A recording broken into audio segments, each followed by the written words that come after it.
اللهم صل على محمد وعلى آل محمد كما صليت على إبراهيم وعلى آل إبراهيم إنك حميد مجيد.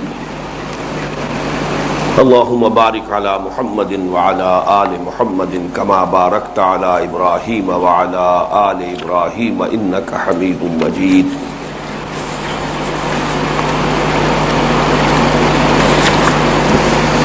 وعن ابی عبد الرحمن عبد اللہ بن مسعود رضی اللہ تعالی عنہ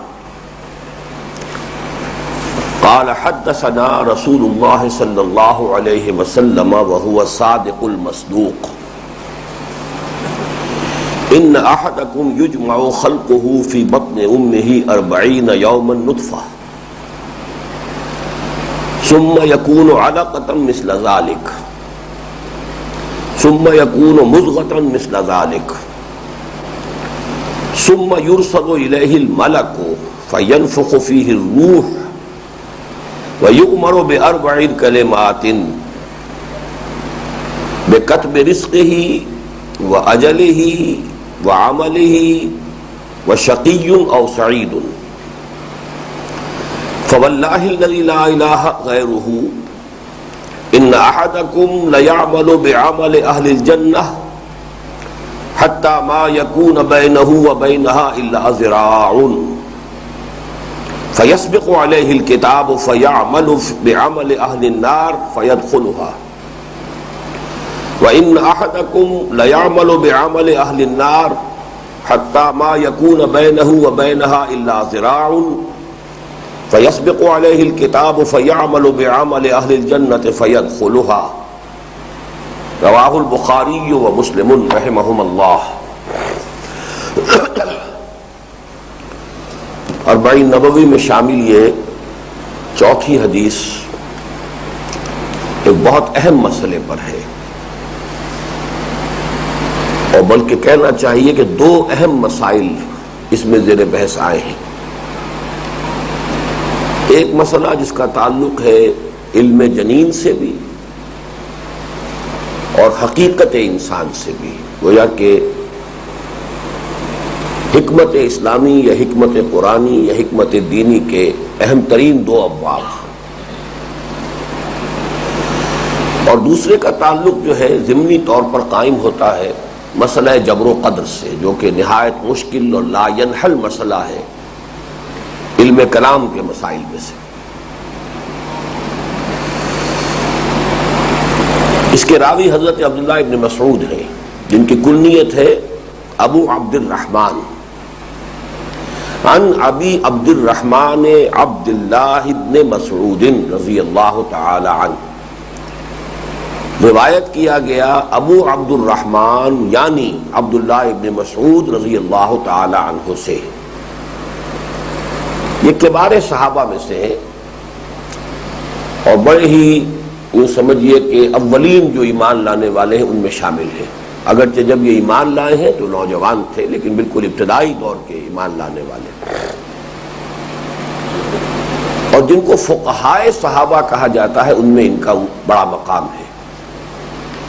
فقہائے صحابہ یعنی وہ صحابہ کہ جن کو دین کے فہم میں سے اللہ تعالیٰ نے خصوصی حصہ دیا تھا، خاص طور پر دین کے جو مسائل ہیں حلال اور حرام کے، قانونی پہلو دین کے، ان میں حضرت عمر رضی اللہ تعالی عنہ، حضرت علی رضی اللہ تعالی عنہ، حضرت عائشہ رضی اللہ تعالی عنہ، حضرت معاذ بن جبل رضی اللہ تعالی عنہ، ان کے ساتھ ساتھ حضرت عبداللہ ابن مسعود بھی ہیں رضی اللہ تعالی عنہ. اور ان میں ان کا خاص مقام یہ ہے کہ جسے ہم فقہ حنفی کہتے ہیں، اصل میں وہ فقہ عبداللہ ابن مسعود ہے. عبداللہ ابن مسعود کے شاگردوں میں سے ہیں امام نخعی کے جو استاد ہیں امام ابو حنیفہ رحمۃ اللہ علیہ کے. تو جو مرویات ہیں عبداللہ ابن مسعود کی، یعنی وہ احادیث کے جس کے راوی ہیں حضرت عبداللہ ابن مسعود، چونکہ یہ جا کر آباد ہو گئے تھے کوفے میں، تو کوفہ جو مرکز بنا علم کا، وہ گویا کہ جو علم ہے عبداللہ ابن مسعود کا، اس کا مرکز کوفہ ہے، اور وہیں تربیت ہوئی ہے حضرت امام ابو حنیفہ رحمۃ اللہ علیہ کی. تو فقہ حنفی کو کہا جاتا ہے کہ وہ فقہ عبداللہ ابن مسعود ہے رضی اللہ تعالی عنہ. تو یہ حدیث ان سے روایت کی گئی ہے، اور جیسا کہ آخر میں ہم نے دیکھا رواہ البخاری و مسلم متفق علیہ روایات میں سے ہے، یعنی بعین ہی انہی الفاظ کے ساتھ یہ حدیث بخاری میں بھی ہے، اور بعین ہی انہی الفاظ کے ساتھ یہ مسلم شریف میں بھی موجود ہے. اور یہ بار بار میں کہہ چکا ہوں کہ سند کے اعتبار سے اس سے اونچا اب کوئی درجہ حدیث کا نہیں ہے، جس کو ہم کہتے ہیں متفق علیہ. عن ابی عبد الرحمن عبداللہ ابن مسعود رضی اللہ عنہ قال حدثنا رسول اللہ صلی اللہ علیہ وسلم، وہ فرماتے ہیں کہ ہم سے ارشاد فرمایا. یہ لفظ بڑا پیارا ہے، کہیں تو آتا سمعتو، ہم نے یہ سنا، عن فلان ابن فلان قال قال، فلاں ابن فلاں سے روایت ہے انہوں نے کہا کہ حضور نے فرمایا. لیکن یہ کہ حدیث کی روایت جس لفظ سے شروع ہوتی ہے اس کی بھی ایک خصوصی اہمیت ہوتی ہے. سمعتو، میں نے خود سنا. اس سے معلوم ہوا کہ یہ ایک براہ راست حضور ہی سے استماع ہے ان صحابی کا. تو یہاں بھی حدثنا، حدیث کا لفظ اسی سے تو ماخوذ ہے. تو ہم سے بیان فرمایا اللہ کے رسول صلی اللہ علیہ وسلم نے، وَهُوَ الصَّادِقُ الْمَصْدُوقُ،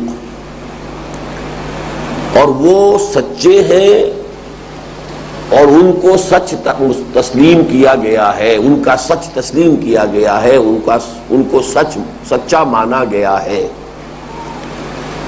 یہ خاص پیرایا ہے اس حدیث میں، چونکہ مسائل ایسے ہیں کہ جو غیر معمولی ہیں اور جن کو قبول کرتے ہوئے ایک انسان ذرا ہچکچائے گا. لہذا یہاں روایت کے اندر عبداللہ ابن مسعود جو ہے وہ خاص طور پر یہ الفاظ لائے ہیں. اور ظاہر بات ہے کہ ہر حدیث حضور صلی اللہ علیہ وسلم سے ہے جو قولی روایت ہے، اور حضور ہر حال میں هو الصادق والمصدوق. لیکن یہ کہ کسی چیز کا کسی خاص مقام پر تذکرہ کیا جانا اس کی خاص اہمیت پر دلالت کرتا ہے. وہ سچے ہیں اور ان کو سچا تسلیم کیا گیا ہے، ان کی سچائی پر خود اللہ گواہ ہے. اب یہاں سے متن شروع ہو رہا ہے حدیث کا. ان احدکم یجمع خلقہ فی بطن امہ، تم میں سے ایک کا، یعنی تم میں سے ہر شخص کا، ہر انسان کا، یجمع خلقہ، جمع کی جاتی ہے اس کی خلقت، یعنی یہ جو تخلیق ہوتی ہے فی بطن امہ، اس کی ماں کے پیٹ میں. یہ جو جنین، جس سے میں نے آپ کو پہلے بھی ایک لفظ کی وضاحت میں بتایا تھا کہ جن، جیم نون، نون کے معنی ہے مخفی شے، چھپی ہوئی شے جو نظر نہ آئے، اسی لیے جن، جنات وہ ہیں جو نظر نہیں آتے. جنت وہ زمین ہے کہ جس پر سبزہ اگا ہوا ہے، تو زمین جو ہے وہ چھپی ہوئی ہے، زمین کو ڈھانپ لیا ہے سبزے نے، درختوں کی شکل میں یا اور پودوں کی شکل میں. کوئی پلانٹیشن ہے جس سے اب زمین نظر نہیں آ رہی، اوپر سے آپ دیکھیں گے. اسی طریقے سے وہ بچہ جو رحم مادر میں ہے، جب تک کہ ولادت نہیں ہو جاتی اس وقت تک وہ جنین ہے. معلوم تو ہے کہ ہے اندر، لیکن یہ کہ دیکھا نہیں جا سکتا، تو وہ جنین کہلاتا ہے. ان احدکم یجمع خلقہ فی بطن امہ 40 یوما نطفۃ، 40 دن تک نطفے کی شکل میں. ثم یکون علقۃ مثل ذالک، پھر وہ ہو جاتا ہے علقہ اتنی ہی مدت کے لیے.